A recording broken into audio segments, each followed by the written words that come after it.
Entre los días 19 y 25 de septiembre visitaba la isla de Gran Canaria, invitado por la Plataforma Canaria de Solidaridad con los Pueblos, el destacado politólogo y profesor cubano Esteban Morales Domínguez, uno de los principales expertos en las relaciones Cuba-Estados Unidos.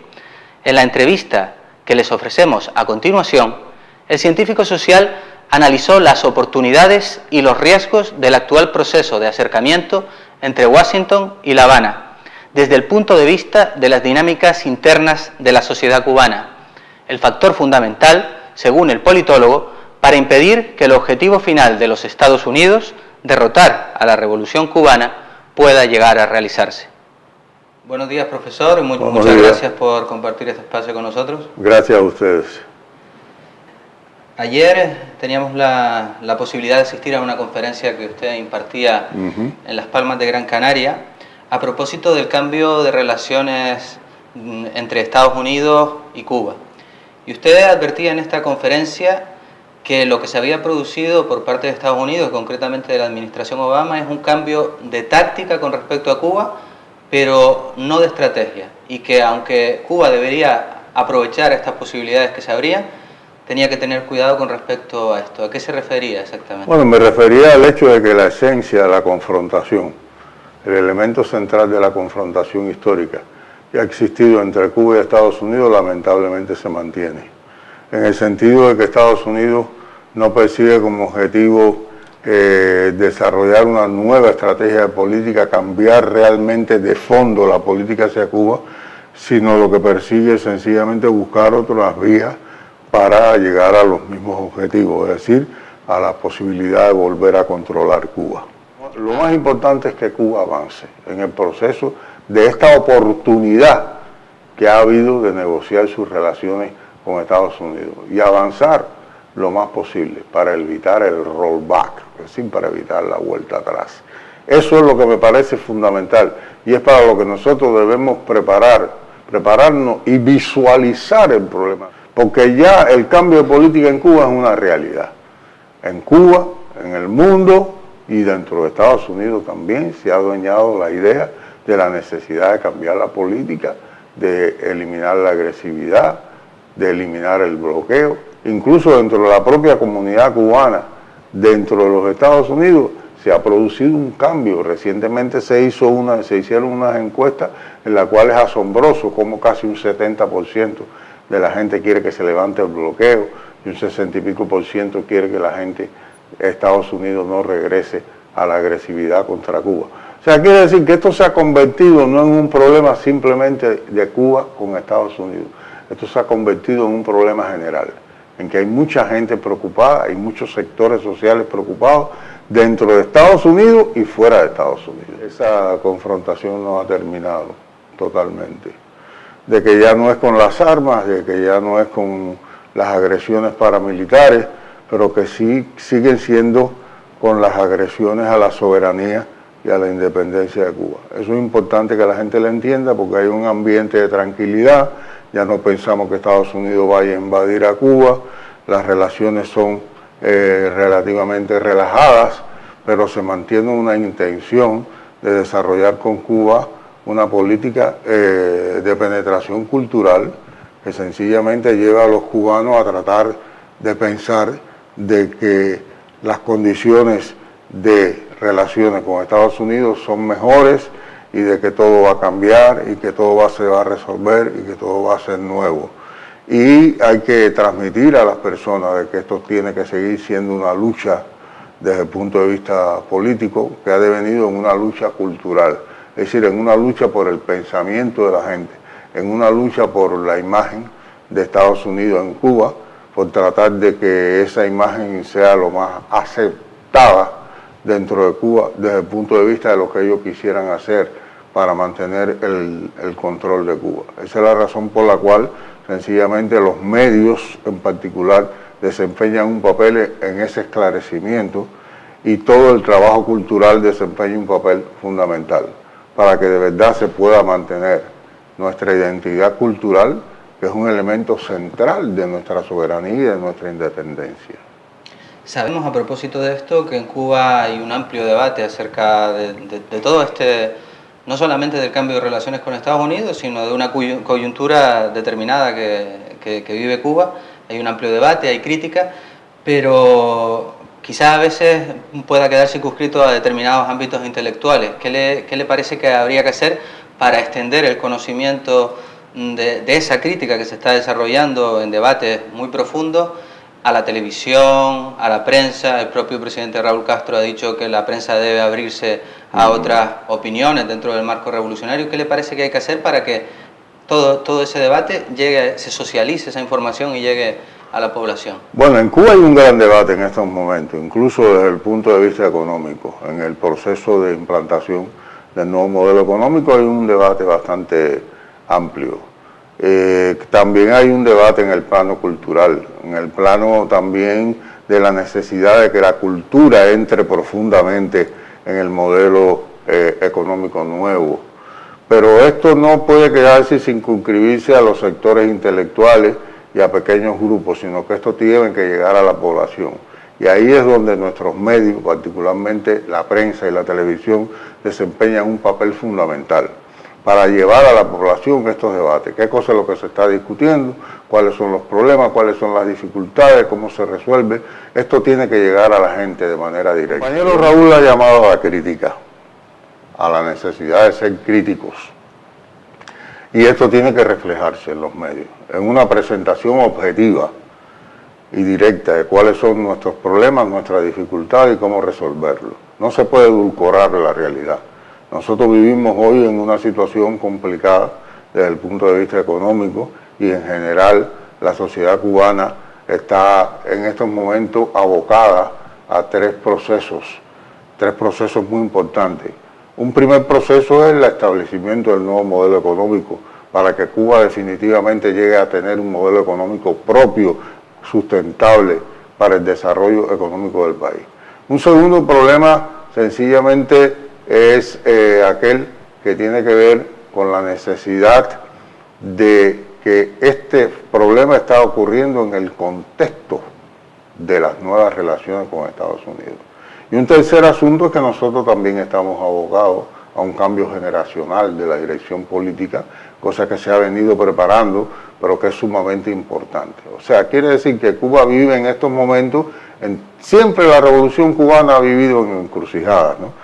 Pero este momento tiene sus encrucijadas. Son esas, la del nuevo modelo, la del cambio generacional y de que el hecho de que todo eso está ocurriendo en el contexto de la nueva política norteamericana que está tratando de introducirse en ese proceso a través de un trabajo para controlar ese proceso y para arrebatar de mano del liderazgo político cubano la conducción de esos procesos en Cuba. A propósito de eso que mencionaba, concretamente del cambio de modelo económico, Cuba se ha visto en la necesidad de introducir algunas medidas propias del mercado, la pequeña empresa, los llamados cuentapropistas, mientras que la mayoría de la propiedad sigue siendo estatal, ha establecido limitaciones a esas nuevas formas de propiedad, pero la preocupación de muchos amigos de Cuba se refiere a la evolución que eso podría tener en un futuro. Me refiero a que las relaciones económicas de mercado o capitalistas, aunque sean a pequeña escala, tienen su propia evolución, las pequeñas empresas tienen sus necesidades, se crean nuevos intereses, nuevos grupos, nuevas mentalidades que tienen que ver más con un sistema que no es el que Cuba pretende construir. Sabemos que en la situación actual Cuba se ve obligada a tener esa economía mixta, pero hay conciencia entre los revolucionarios cubanos de la evolución que eso podría tener y se piensan en medidas para tratar de evitarlo. Yo creo que sí, pero la primera conciencia que debimos adquirir era la conciencia de que el socialismo no puede ser con propiedad estatal absoluta a todos los niveles, sino que la propiedad estatal debe ser la principal, la que controle los procesos fundamentales de la actividad económica, pero que es posible también utilizar la pequeña y mediana propiedad, que contribuya dentro del contexto del modelo a hacer avanzar la economía, no como entes independientes. Ese es un elemento importante. Si usted suelta la propiedad privada a lo que ellos les dé la gana de hacer, pequeña y mediana, eso se le va de las manos y termina convirtiéndose finalmente en un problema político, en un problema de reclamo de poder a partir de esa propiedad. Y entonces sencillamente hay la conciencia de que esa propiedad puede existir, existe de hecho ya la pequeña y mediana propiedad, pero que tiene que existir en el contexto del control y el predominio general, real, de la propiedad social sobre los medios fundamentales de producción. ¿Por qué? Porque cuando usted maneja el problema de la pequeña y la mediana propiedad de manera realmente inteligente, usted se da cuenta que pueden contribuir al desarrollo de la economía y que pueden contribuir sencillamente a que de verdad la propiedad estatal se concentre en los enclaves fundamentales del país, garantizando entonces una sociedad que de hecho llega a una economía mixta, pero mixta en el sentido de que tiene diferentes formas de propiedad, pero no en el sentido de que puede capitalistamente controlar esta situación. Realmente nosotros estamos en Cuba bastante conscientes de eso y sabemos que además ese proceso no puede ser solamente un proceso económico, tiene que ser complementado con un proceso de trabajo cultural muy fuerte y con un proceso de trabajo político muy fuerte, porque la economía solamente no soluciona el problema. Realmente el crecimiento económico, se sabe qué hay que hacer para lograr el crecimiento económico, pero para lograr un crecimiento económico para la sociedad, eso es mucho más difícil, para que no aflore el hambre, la insalubridad, ¿verdad?, las dificultades con el pueblo, para que el pueblo realmente pueda disfrutar de condiciones mejores de vida. Hay que combinar mucho el proceso de la propiedad y del establecimiento del nuevo modelo económico con medidas de otro tipo, que son medidas de educación, medidas culturales, medidas políticas, para hacerlo de una manera integral. Y en función de los objetivos realmente que se persiguen, que no son de abandonar los objetivos de una sociedad socialista y mucho menos de perder las cosas que Cuba ha logrado hasta estos momentos. Otra preocupación, de alguna manera ya lo hablábamos antes, es la que tiene que ver con las nuevas generaciones. Generaciones que nacieron todas ellas después del periodo especial, que se han encontrado una sociedad muy diferente a la que había en Cuba antes del periodo especial, que lógicamente están influidos por toda la cultura capitalista que llega a Cuba, porque Cuba no es una burbuja. Se piensa en la manera en la que se puede trabajar con esos jóvenes para hacer ese trabajo político del que usted hablaba. Sí, esa es una preocupación permanente y se realiza un conjunto de actividades y un conjunto de procesos precisamente para tratar de que los efectos negativos que nos pueden llegar a partir de los procesos de que ya Cuba está más abierta al mundo sean lo menos negativos posible para Cuba. Porque nosotros no podemos aislarnos del mundo, debemos vivir en el mundo, pero ese mundo no puede afectar el proceso interno nuestro. Y las afectaciones tienen que ser menores. Siempre habrá afectaciones en ese proceso, porque no es posible simplemente vincularse al mundo de la manera en que poco a poco nosotros lo estamos haciendo y pensar que no va a haber ningún lastre negativo o ninguna consecuencia negativa. Sí hay consecuencias negativas y ya las hay, pero Cuba está trabajando fuertemente en ese proceso. En un proceso en el cual hay que incorporar a los jóvenes a una serie de tareas, hay que tratar de ligar a los jóvenes a los procesos culturales dentro del país y hay que ligar a los jóvenes a los objetivos generales del país, que hagan suyo los objetivos generales de a dónde quiere ir el país. Eso no es fácil. Hay quien sencillamente no le interesa ese proceso, pero hay muchos que sí les interesa y se organizan para ir en la dirección en que la sociedad cubana quisiera ir. Usted insiste también en sus artículos mucho en que lógicamente la sociedad cubana no es una sociedad monolítica y que hay que dar una batalla constante contra las tendencias que pueden ir en contra del proceso socialista. De alguna manera es lo que dijo también en el año 2005 el propio Fidel Castro en un célebre discurso en el que dijo que la revolución no estaba bien fuerte con respecto a los ataques exteriores, pero que había que tener cuidado porque una revolución podía ser reversible, podía terminarse con ella desde el interior. ¿Cuál le parece que son las tendencias más peligrosas que hay en la sociedad cubana y cómo hay que hay que trabajar o cómo hay que combatirlas? Hay que combatir la tendencia, los problemas que se han presentado con la corrupción administrativa. Hay que combatir el problema del burocratismo, que todavía existe. Y esas dos tendencias son sumamente negativas y se entremezclan, se acompañan unas a otras. Y ese proceso tiene que ser un proceso muy fuerte, que se libra a partir de la selección de los cuadros, ¿verdad?, del nivel, posibilidades, de quiénes son los que dirigen dentro del país, quiénes ocupan las responsabilidades fundamentales.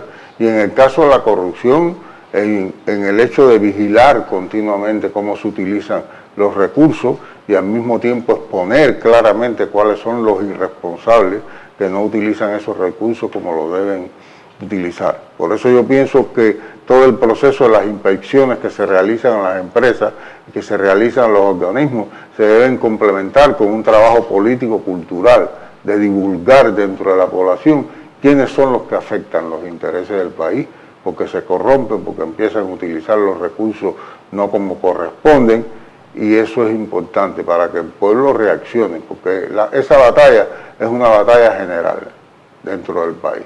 No puede ser simplemente una batalla de un pequeño grupo que inspecciona o que va a los organismos, sino eso tiene que ser una batalla que tiene que formar parte también de las batallas culturales que el país tiene que librar para poder sobrevivir. Y particularmente el fenómeno de la corrupción, el cual yo denuncié desde hace muchos años, desde el 2010, es un fenómeno importante que debe ser vigilado y que debe ser seguido muy de cerca y que se sigue muy de cerca precisamente para tratar de evitar que se convierta en algo ya endémico, ¿no?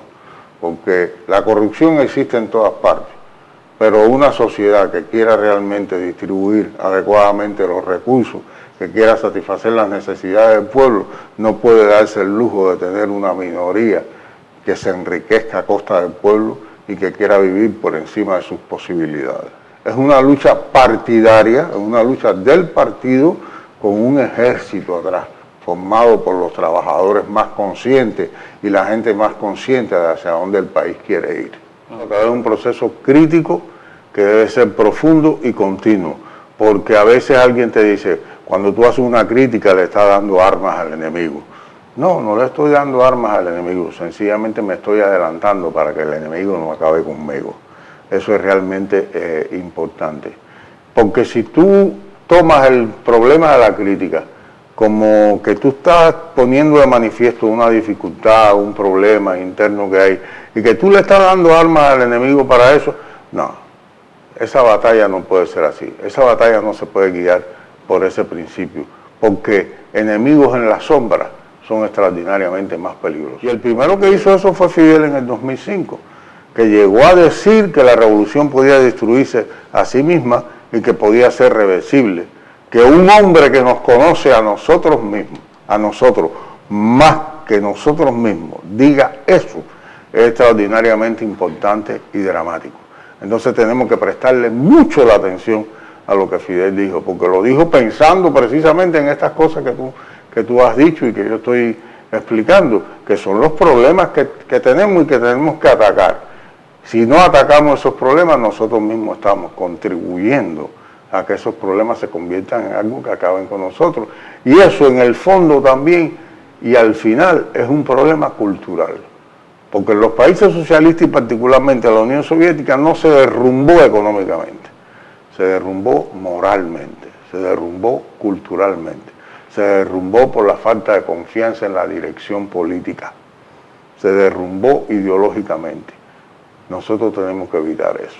En su opinión, lo fundamental para que Estados Unidos no pueda llevar adelante su estrategia de subvertir a Cuba, la revolución cubana, con una táctica o con otra táctica, tiene que ver más bien con lo que hemos venido hablando a lo largo de la entrevista, con lo que hagan los cubanos dentro de Cuba y con la revolución, ¿no? La variable de todo ese proceso es cómo transcurra la dinámica interna de la sociedad cubana.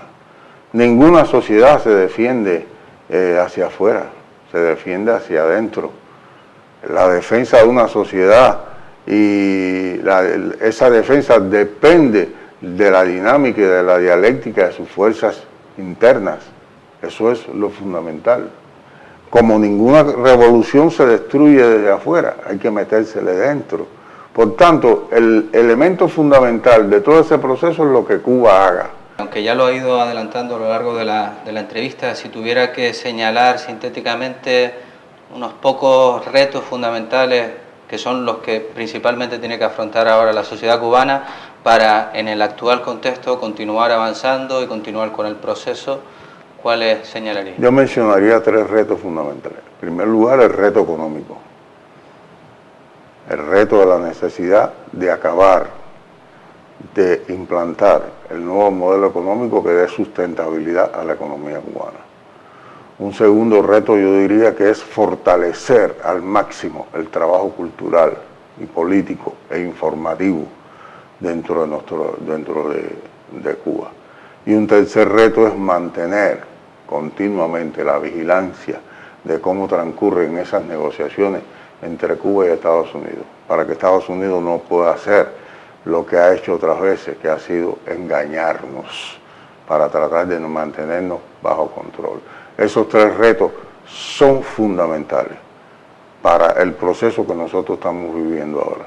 Si nosotros no llevamos adelante la economía, si nosotros no vinculamos al pueblo a un trabajo cultural e informativo, de concientización de lo que está ocurriendo, la necesidad de avanzar, etcétera. Si nosotros no nos mantenemos alertas, ¿verdad?, y preparados para esa confrontación que todavía tenemos con Estados Unidos y que deviene en una confrontación cultural, Cuba no va a sobrevivir. ¿Por qué? Porque sobrevivimos, como yo digo, al primer round, que duró 50 y tantos años. Pero este segundo round, en mi opinión personal, es mucho más difícil y requiere de mucho más trabajo, de mucho más esfuerzo, de mucho más conciencia, de mucho más vigilancia de realmente qué es lo que hay que hacer para poder sobrevivir, porque yo no veo la posibilidad todavía de que un día Estados Unidos deje hacer a Cuba lo que Cuba quiera y no se mantenga la idea imperial siempre de querer recuperar y controlar a Cuba. Muchas gracias, profesor, por sus análisis, por traer hasta Canarias lo que está sucediendo en Cuba, y le deseamos que su estancia sea grata en este archipiélago. Ha sido un placer para mí en esta tierra tan linda que haber podido venir a hablar con ustedes. Muchas gracias.